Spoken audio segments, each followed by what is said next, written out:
Oh boy, that was rough. So Hamnet is based on the novel of the same name, and it essentially speculates that the writing of the great play Hamlet might have been inspired by personal tragedy in William Shakespeare's life.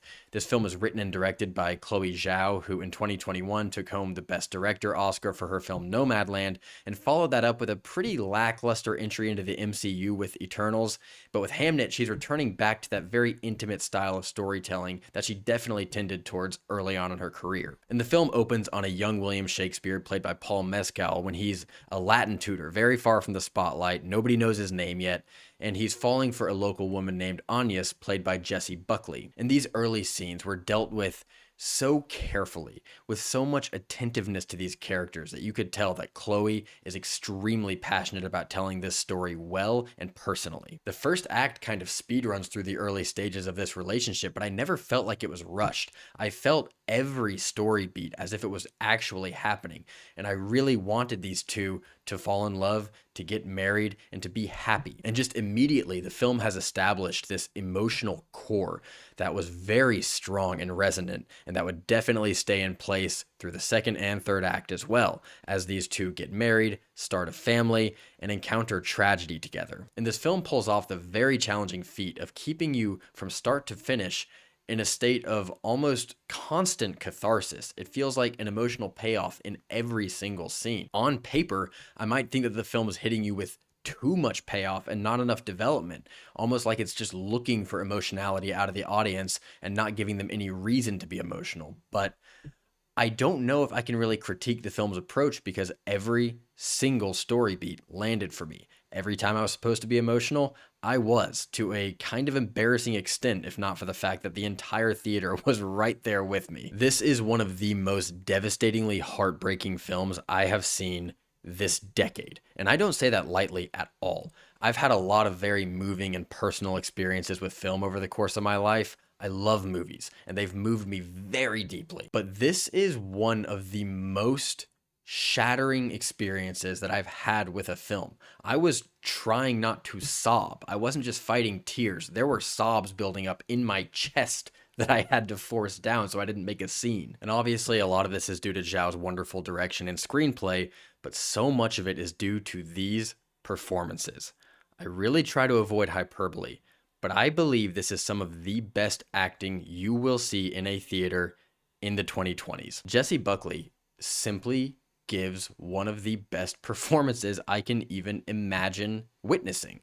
She is asked to do so much. She has to convey everything from the joys and challenges of being a mother to the desolation of complete and total heartbreak. And she delivers every step of the way. She has been fabulous in everything that I've seen her in for the past several years.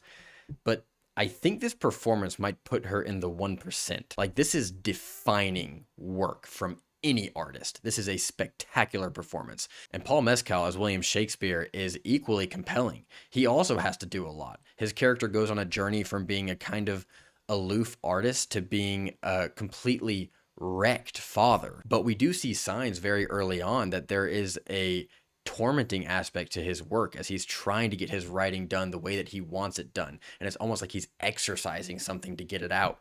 And Jessie Buckley's character Agnes can't fully understand why he's in so much pain. And this film does some really interesting things with their relationship as they struggle to see eye to eye. She sees his art as him escaping from what's right in front of him. And as the film progresses, we kind of see that he's not escaping anything. He's digging deeper than ever into what's happened in his real life. And that's the thesis of this film, that he created Hamlet because of what he was going through in real life. And the movie asks some really interesting questions. It asks, is art purely escapism? Or for some people, is art a way of engaging more deeply with their feelings and what's actually happening in their life than they could achieve through any other avenue? As the film progresses, we realize that Shakespeare is dealing with his grief and trauma the only way that he can. And the film is actually pretty uninterested in the development of Shakespeare's career and his success. We see symptoms of his success along the way. We see signs that he's doing better and better financially, but this is not at all a biopic about this guy. This is about what's on his mind,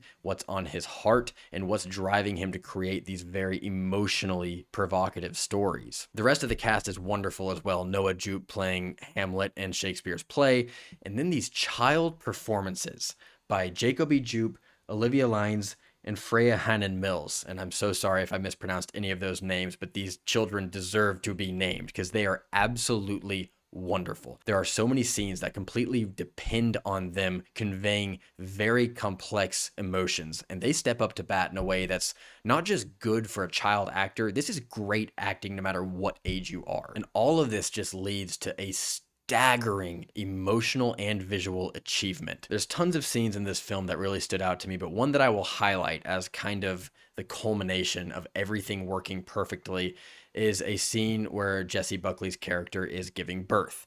The way that this scene progresses, the way that it develops and unfolds and guides us through a variety of emotions is stunningly effective. It is a masterclass in cinematography, editing, directing, and acting. The entire production is absolutely wonderful. This might be my favorite production design I've seen all year. The whole thing feels extremely lived in. You get some close-ups of these characters' hands, and Paul Mescal has ink all over his hands. Jessie Buckley's character has dirt-smeared hands with mud beneath her fingernails. It's just great attention to detail throughout. I almost don't even feel like bringing up any negatives with this film because while I don't think it's perfect, there wasn't a single thing that felt systemic throughout. There wasn't one flaw that I felt really dragged the film down from moment to moment to moment.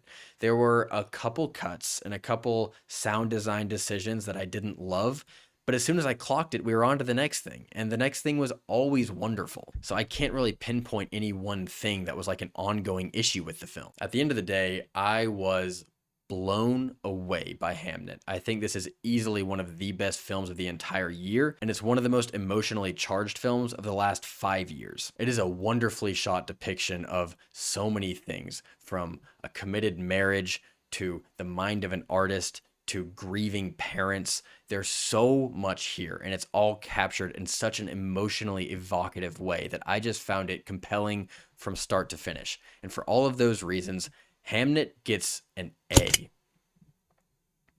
It's getting a limited release in theaters for Thanksgiving, and I think it's releasing wide like a week after that. Definitely go see this film. This is the kind of movie that deserves to be seen big and by a lot of people. I think it's a crowd pleaser and that it's going to reach a lot of people where they are, even if it kind of mangles your heart once it has you. If you have seen the movie, please do let me know what you thought of it in the comments. If you enjoyed this video, please like and subscribe. I sure would appreciate it. And I'll see you at the movies.